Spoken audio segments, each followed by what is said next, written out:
Growing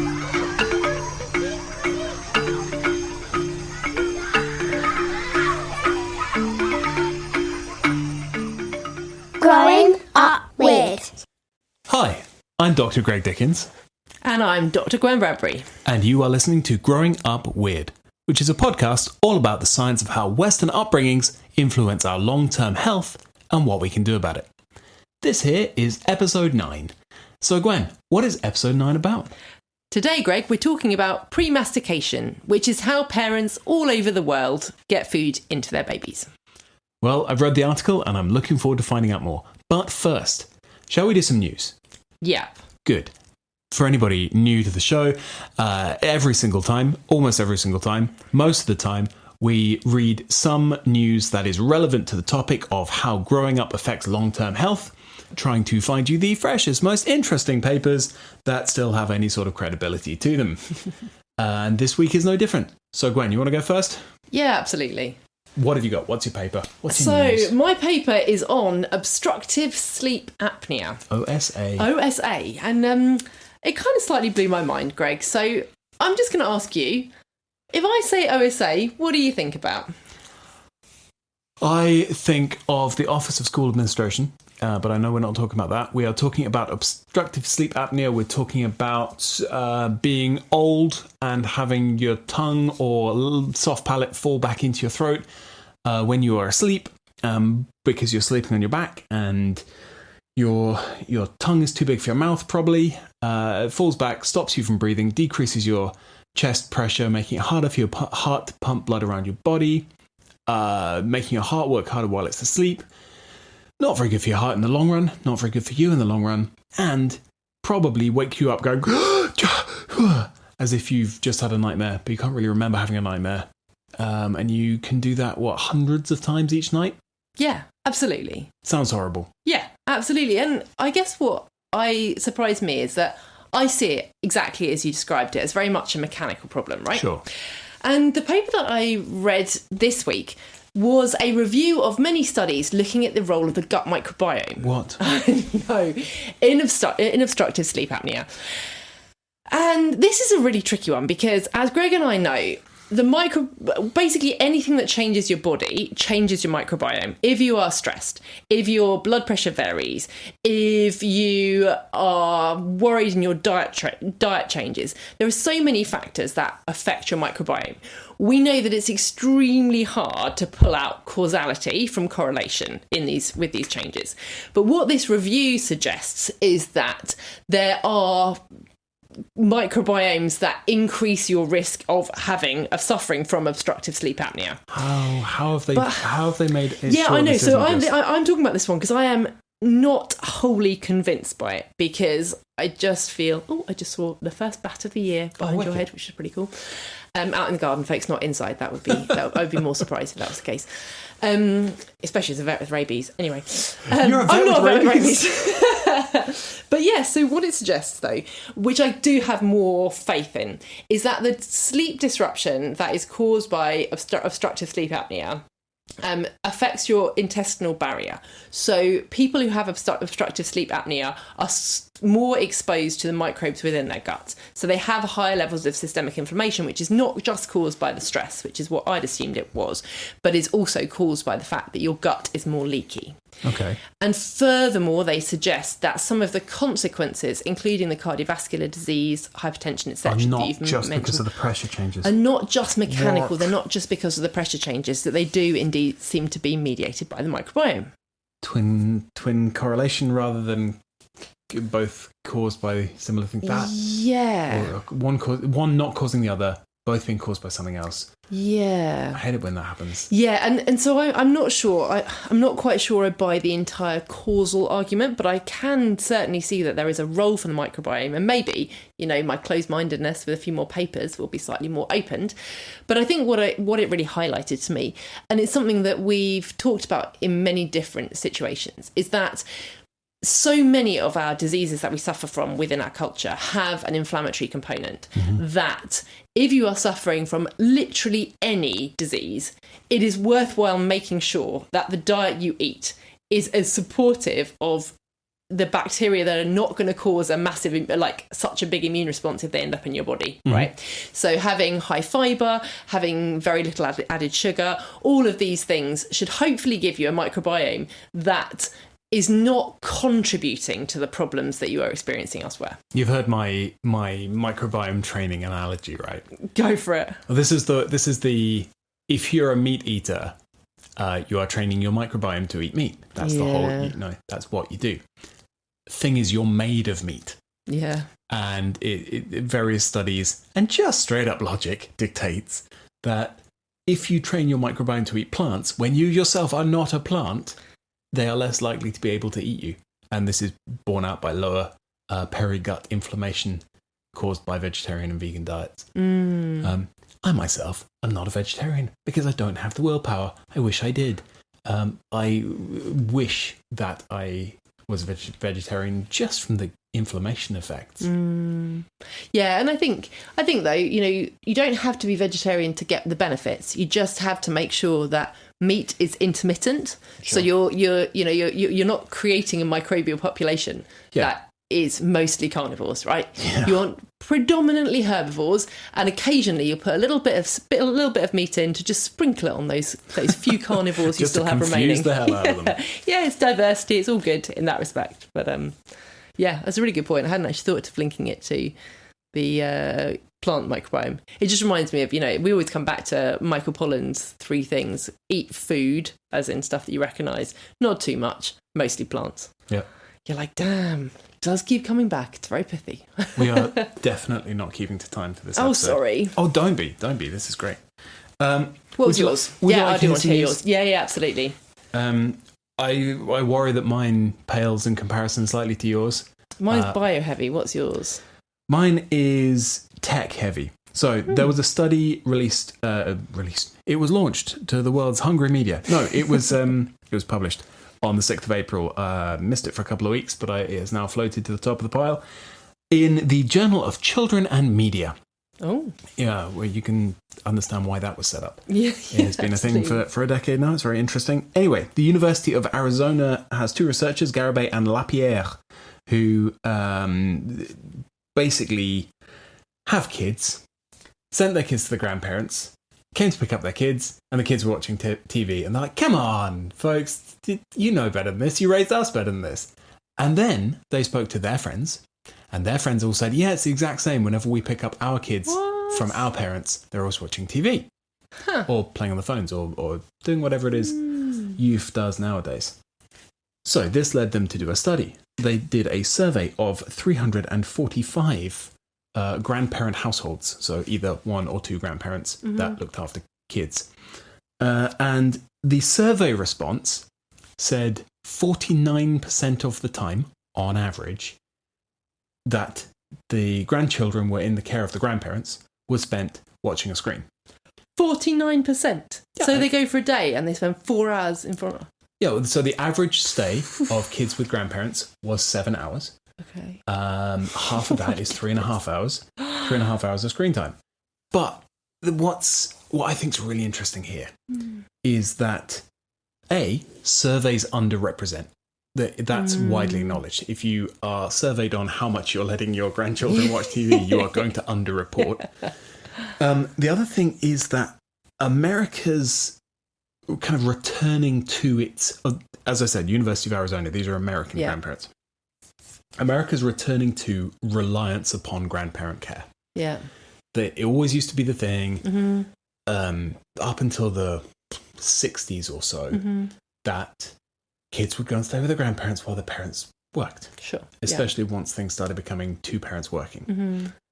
Then everybody went, no, there's paid childcare. We've all got enough money to do that. So grandparents were off the hook. Now inflation, wage recession, huge inequalities come in. Grandparents are the go-to carers, again, for a rising proportion of American households. And if that then means that kids get a huge amount more screen time, that's a problem. We've gone into why that's a problem before. We'll do it again at some point, but just trust us on this one. That much screen time is an issue. But it's not like it's really grandparents' fault. They're dealing with reduced mobility. Yeah. They're dealing with kids that are dopamine addicted, or you can't be addicted to dopamine. The dopamine miscalibrated, let's put it that way, and won't enjoy the same things that the grandparents know how to do. Interestingly, when those grandparents that were surveyed were you don't section grandparents, segmented. Yeah. Again, it sounds kind of gory, but you know what I mean. They were put in groups, folks.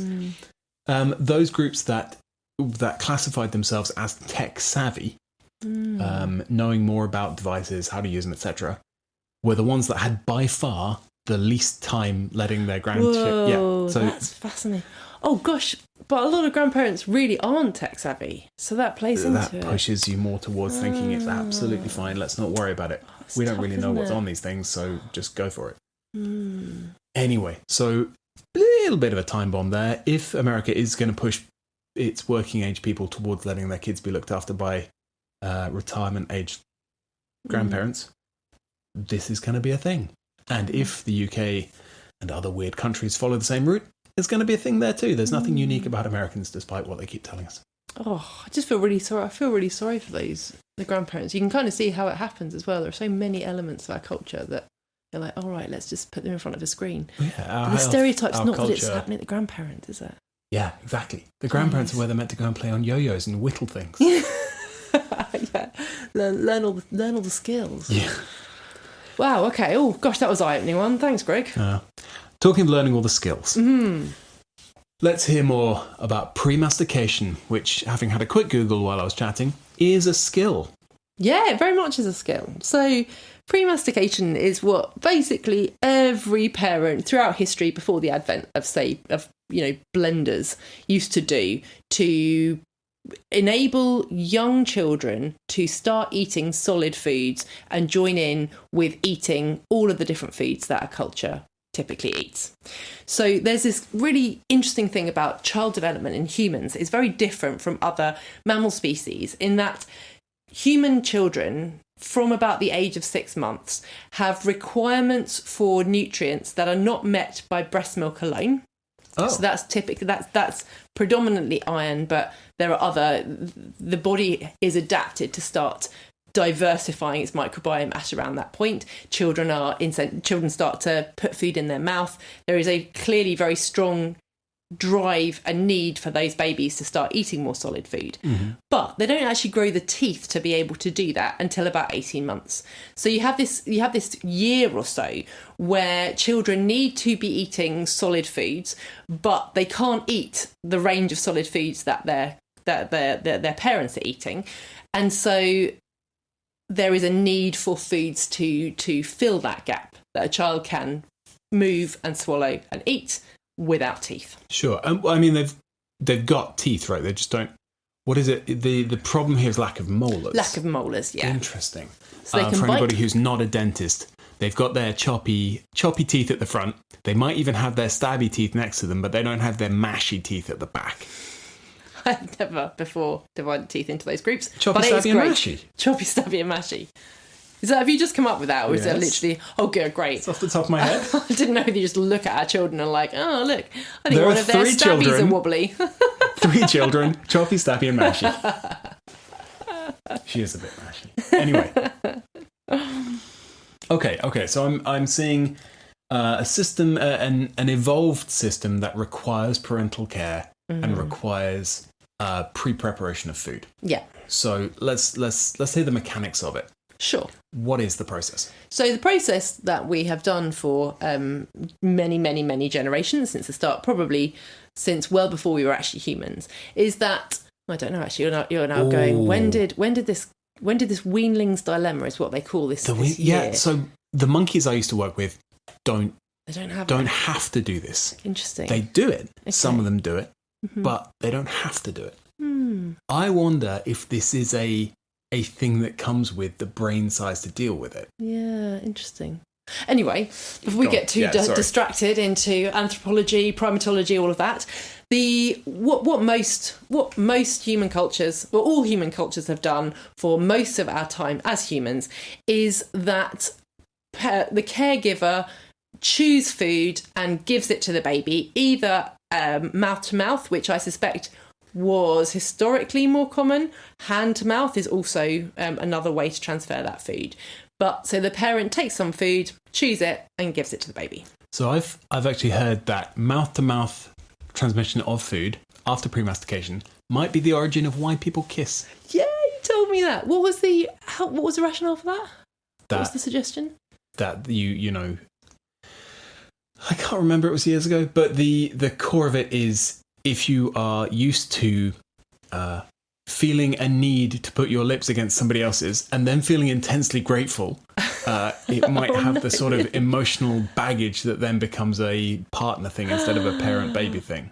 Oh, that's super cool. There are loads of partner behaviours that were originally parent-baby behaviours. I know, it's gross. Okay, let's not kiss for a little while.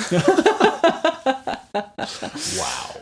Yeah, so anyway, that is premastication. Chewing food and giving it to the baby. Okay.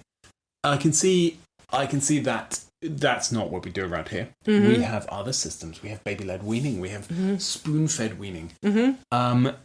What are the pros and cons there?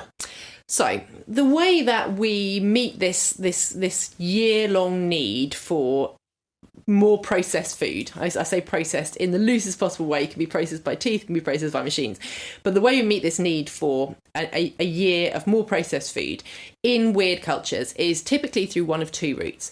Either we go down the puree route, so what you referred to as spoon-fed weaning, where we basically blitz everything into a homogeneous kind of sludge, and then we either spoon it into the baby, or we put it in a foil case and the baby sucks it out, or you squeeze it onto a spoon. Sure. So one of them is you basically make food very, very homogeneous and very soft and very, very mushy.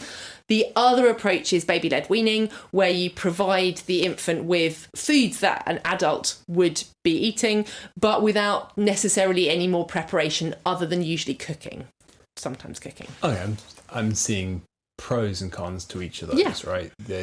If I remember my NCT classes correctly, you've got your purees being great nutritionally, yeah, so you're getting your vitamins, you're getting your minerals, you're getting your just macronutrients, protein, fat, etc., in a form that baby can get down it. But you're not learning how to not choke to death, and you're not learning how to put things you like into your mouth and learn that foods have different flavors and textures. Yeah. Whereas on the flip side, correct me if I'm going off piste here, but you're not actually getting that much food. Yeah, quite often that is very true, and certainly in the early stages can be quite hard for babies to swallow that, even bits of cooked sweet potato or whatever. But actually, some of the more recent evidence suggests that there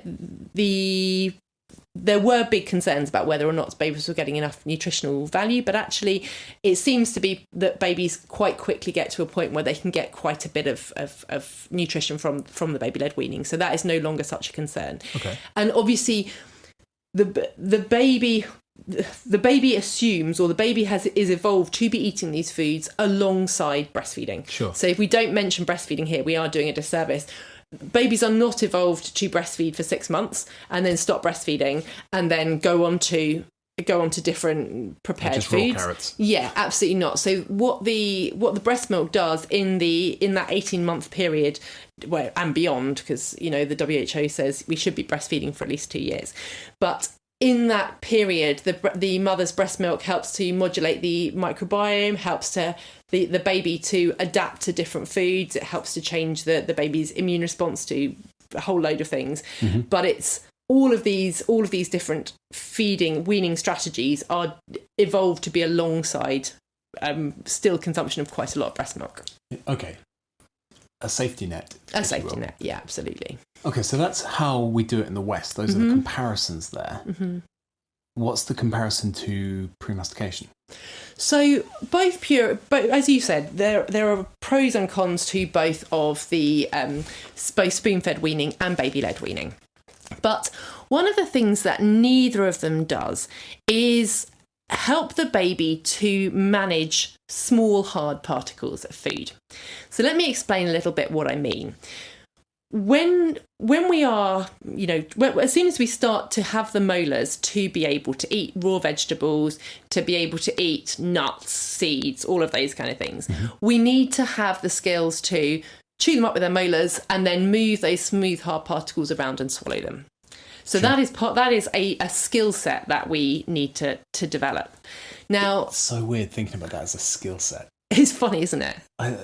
If you ask me my skills, they'd mostly be PowerPoint, but I wouldn't put can eat hard foods as a skill, but it's absolutely something you learn, isn't it? Yeah, absolutely. And if you don't have that skill when you get the molars, then actually that can be quite an unpleasant sensation when you first start to encounter it, because you've got nothing in your, I was going to say textural repertoire. How about that for a combination?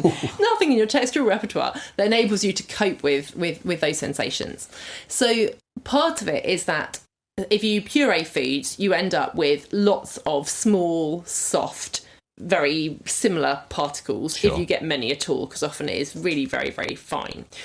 If you have baby-led weaning, you've got big, hard particles, but not things that you can, if something is actually really hard, you're not going to be able to swallow it. So you can mumble it, but you can what? You can mumble it, chomp it around. But then, to be honest, if you're in a weird culture, they'll probably say no nuts until 5 or something ridiculous. For those of us who think of mumbling as speaking without enunciating, you can't see me, I'm afraid, but I am.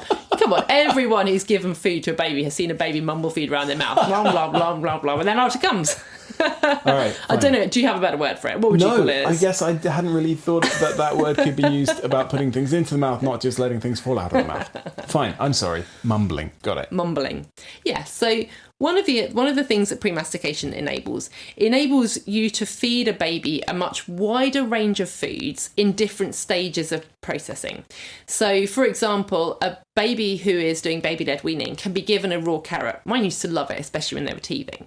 But actually, if they can get anything off with their tiny, what do you call them? Choppy little incisors, then maybe they can swallow it, but they're not going to chew it up. So it's either going to be a big piece that they're going to try somehow to choke down, or they're more likely just spit it out. Right. If you pre-chew a raw carrot and you provide that as a bolus, then the baby is getting the experience. Bolus. Say bolus. I am. A small lump of Thank pre-chewed food. I know the word Thank bolus, you. but for me, bolus is a hunting thing used in South America. Oh, is that bolas? That's not what you said. A bolus. Oh, sorry. Very different. Right? Right. Come on, listen to the end of the word. Enunciate, man.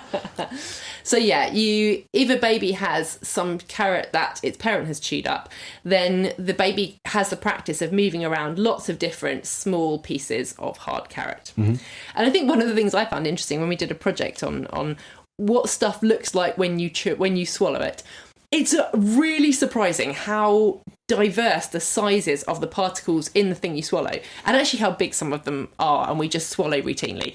I tell you, if you want to really make yourself overly focus on something that should be completely involuntary, I suggest you dive into the literature on mastication, that is actually the word for chewing, and swallowing, and deglutition if you're going to be particularly specific about it, and you will learn just how diverse the things are that we can chew and swallow. And what we're passing on to the baby is we're passing on the ability to deal with the diversity of things that they might encounter once they start having molars. I mean, that makes perfect sense, right? The thing you give the child is precisely what they will experience when they've got molars, because it's created by molars. You can't mock that up with, say, a blender set to the right setting. No, absolutely. Fascinating. And I've mentioned hard plants and I've mentioned nuts, but tough meat is also a really big one. And actually, that's where the iron piece often comes in as well, because yes, we can provide them with mincemeat, but actually we don't only eat mincemeat, so being able to give them some tougher meat that you have already chewed means that the diversity of foods that they can eat is increased. It's very interesting. I guess the other interesting thing about premastication, having seen it, I guess we saw it on 3 continents while we were travelling, is that you don't have to carry anything. You don't have to carry baby goo pouches or a blender or a clearing mat, an enormous bib. A spoon. You have to carry literally nothing other than what you're going to eat yourself. Yeah, absolutely. which, it's a very compelling argument for somebody who doesn't like carrying things. Yeah, but I've only really talked about the what it enables you to do differently about what the baby eats. Sure. But there are a whole host of other benefits that are linked. So, for example, we know that people who do saliva swapping behaviours, that sounds like kissing. It's supposed to be It really does. What else could it be? I know, but it might be licking a pacifier or dummy before you put it back in the kid's mouth. It might be sharing utensils if you're eating. There are various ways that we do things, Greg, that are not entirely kissing. Wow. Out me in front of the crowd. But these behaviours also seem to reduce the risk of allergies. So something we've talked about a lot by helping to titrate the baby's immune system and immune response to different pathogens. So giving them your good bacteria, helping them calibrate their own responses, that's really interesting. Yeah, and what's really interesting though is that they did some studies looking at pre-industrialized communities where premastication is really common, and actually where a lot of the adults have very, very bad dental disease, and they looked at the likelihood of transmission of dental disease to those infants. And what they found was that the microbiomes are actually very distinct between mothers and babies.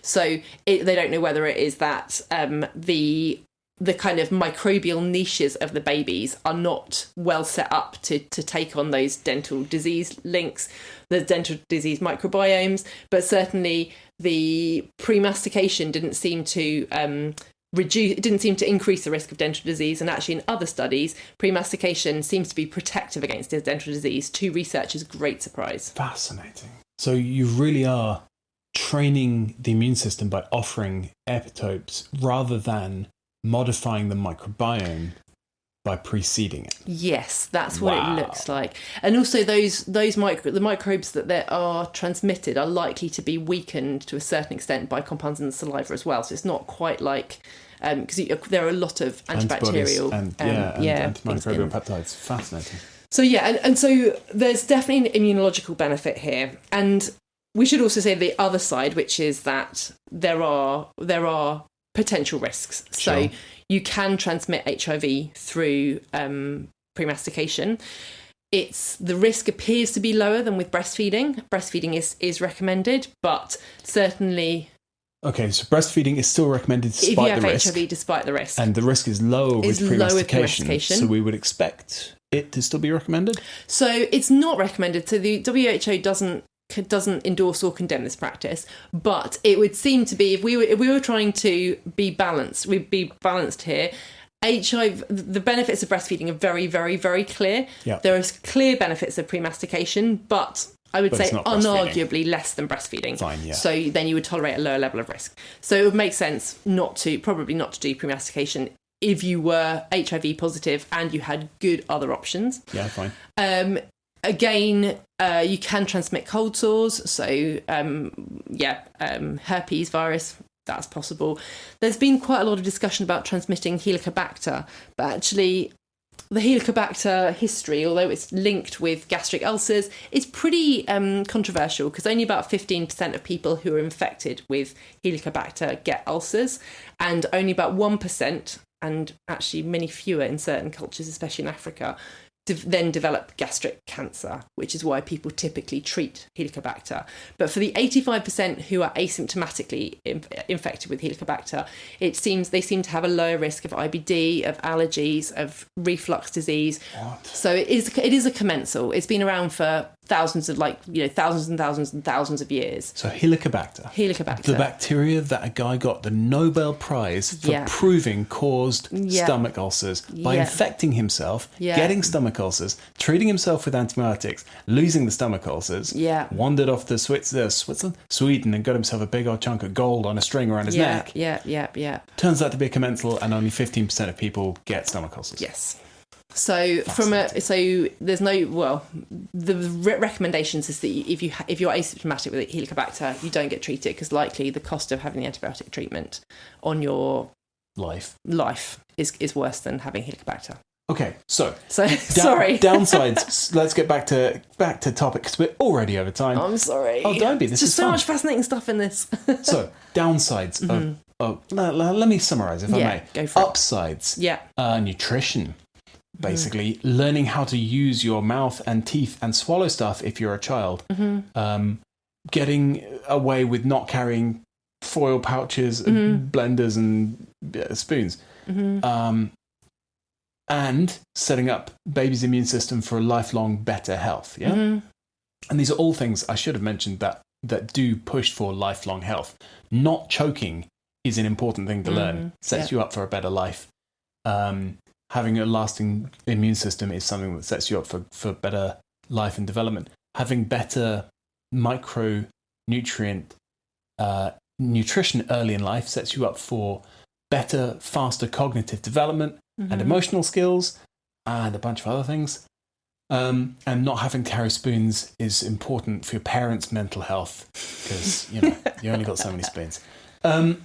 Okay, and then downsides, we're talking about transmission of HIV, which if you know you have HIV, you probably shouldn't do this if you've got other options. That makes perfect sense.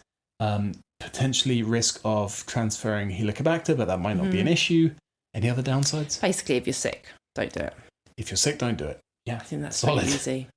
And I guess what I would recommend is that basically we want to be having babies eating as soon as possible the sort of foods that adults eat, providing those adults are eating generally minimally processed food, right? So if you're just surviving on Cheetos, maybe don't do this. Maybe don't do this. Yeah, absolutely. But in general, try and give babies a diverse range of food. If there is stuff that they can eat themselves, so cooked vegetables, etc., fruit, etc., they can just eat it. If there is stuff that they cannot eat unless it has some form of extra processing, so raw vegetables, nuts, seeds, tough meat, fish with bones, then that's worth chewing it first, taking out bones, sorting it, etc., and then providing it. I think the other piece I would say is that sometimes I think when people think about baby-led weaning, they think I should never do purees, but we enjoy many purees as part of our diet. We call hummus is a puree, soup is a puree. Hummus is the puree. Dal, there are all sorts of things that are very soft, almost pureed foods. So yeah, those are also fine, along with a diverse diet. Try not to be puree-phobic. Exactly. I hear you. Right, fascinating. Last thing then I've got to ask. How can you get away with this in the UK without people nearby thinking you're a lunatic? I mean, we did it mostly at home. Yeah, that's a big one. What were you going to say, though? I was going to say that although I watch you like a hawk, because I love you and you're very attractive, I noticed that you one time fed a baby an entire carrot without anybody else on the train noticing. Yeah. A, people don't watch as close as you think they do. Nope. And B, touching your mouth occasionally while you're eating is acceptable behaviour. And then putting your hand to your baby's mouth occasionally is acceptable behaviour. And those two acceptable behaviours can be what premastication looks like. Yeah, absolutely. I never really went for the whole kiss feeding thing, which although people do, and that is fine. Yep. But yeah, I found that it definitely fits more culturally for me if you want to be discreet. Mouth to hand to mouth. Mouth to hand to mouth. Mouth to hand to mouth. Lovely. Right.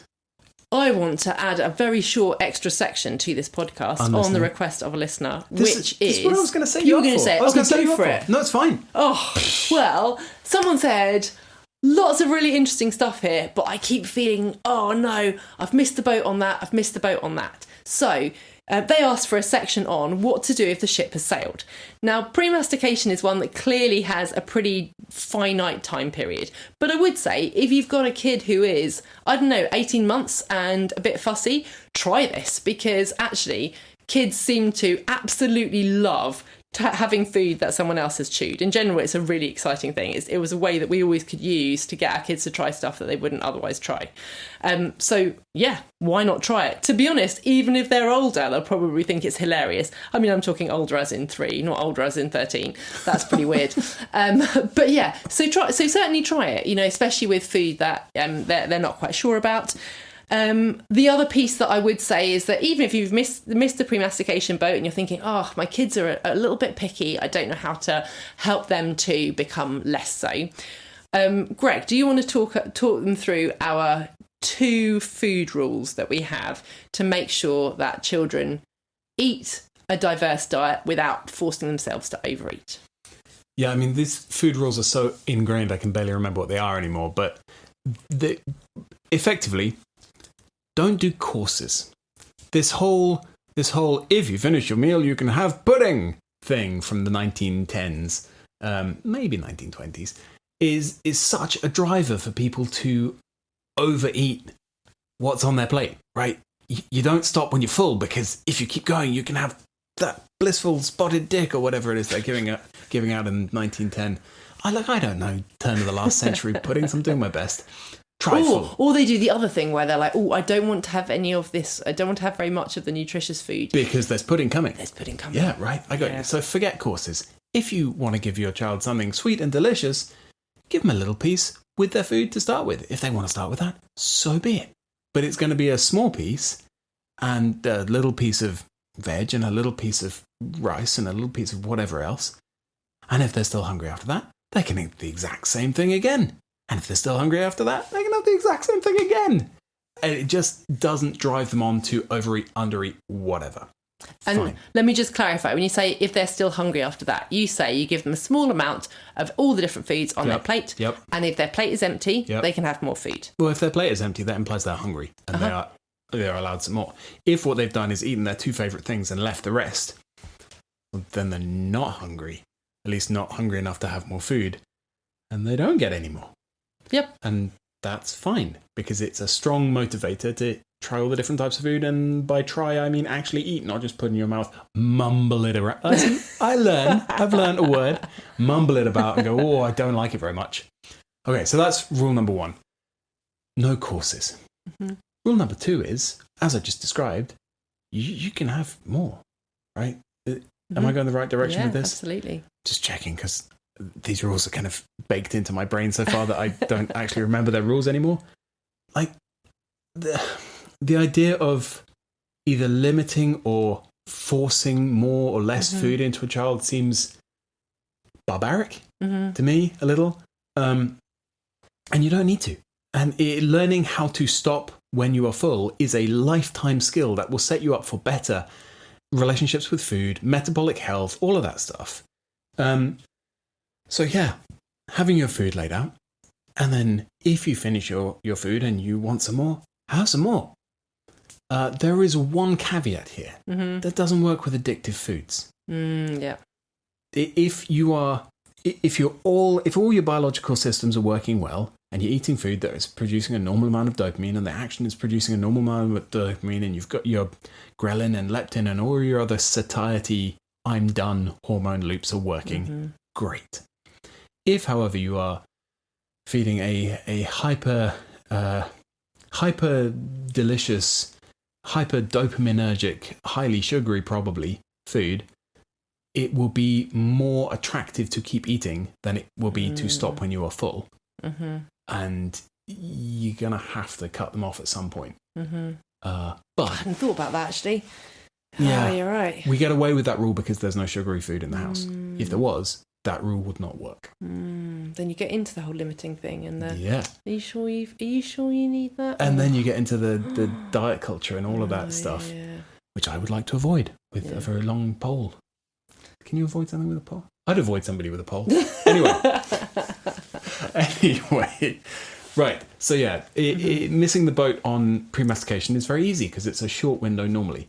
Missing the boat on learning to eat foods with different flavors and textures at your own pace, but with a little help from a parent, you can do that for years and years and years. Thanks, Greg. It's all right. I like to summarize. I think we're done. Yeah, I've got one question. A listener question. Let's hear it. Yeah. And actually, this is something I might even turn this around and get your perspective on this first, Greg, as I'm reading the question. So, based on the last article I wrote about movement skills that are missing in Western cultures, is specifically around hanging by the arms. Yeah. And the question was, I agree that children having chances to use the monkey bars, climb trees, etc. is very important. But isn't it risky to teach, quote unquote, babies and small children to do what they haven't initiated themselves. The reason I pulled this one out specifically is I think that it's a very common cultural belief in weird cultures, and it might just be useful to think about actually what that looks like in different cultures. So there are two directions to go with this one. One is, we're going to talk about pushing, and I'm doing full-on air quotes here, but you can't see them, pushing kids to do movements that they haven't self-initiated. That's a big thing. We'll talk about it. But the second thing is that there is a whole bunch of movement that babies don't do themselves because you missed it. Hanging by the arms, newborns will do. 2-week-olds will do. But if you don't give them the chance to do it, by the time you give them a chance to do it, they won't self-do it because they're now too heavy and not strong enough because they haven't been doing it the whole time. Just like the stepping reflex, just like a bunch of other movement reflexes and skills that babies are born with, but we miss them. And so when we come to check for them when they're 6 months, 8 months old, they don't do it. And so we write down in our Western science books, babies don't do this until they're, how old was he, Jerry? He's 16 months and he's doing it again. Right? That's a blind spot of Western medicine. If you look at very, very young babies all over the world, same set of primordial primitive reflexes, same movement skills. And in some cultures, those are grasped upon, grabbed and strengthened. Stepping reflex is a great example. West African babies held up and kind of moved along so their legs practice walking from really, really young, like 4 weeks old. And so, they're up and running by the time they're 7 months old, and here that seems alien. So but just the stepping reflex, just to clarify as well. So for a long time, Western scientists thought the stepping reflex happened around birth, and then it just disappeared, vanished for a period, and then it resurfaced again. But actually what they found was that if you put the babies in water so they weren't bearing their weight, they still do the stepping reflex. It's just that they become too heavy and weak to do it for a period, and then they start to be able to do it again. But the reflex itself isn't vanished, it's just hidden. Whereas actually they find that, in these cultures which routinely hold the baby up so they practice stepping, that reflex persists and it strengthens over time. So the only reason we think it vanishes is because we don't do anything to support it. Exactly. Yeah, absolutely. So that's one side of it. You may be talking about a movement that you're not seeing a baby initiate because we weren't trying, we weren't offering that movement when it was able to do it. But that's not all movements. There are a bunch of movements that babies won't do by themselves before a certain age. I can't think of one off the top of my head, but there are, I'm sure, plenty. I'm not thinking of all sorts of baby movements now. There are loads. That then comes down to a cultural thing. Do you teach babies to do stuff, or do you let them discover it for themselves? And this is one where I think weird cultures are really weird. The idea of any animal parent, including most human parents, is to make their offspring as effective as possible, right? To make them hunters or runners or hiders or jumpers or whatever.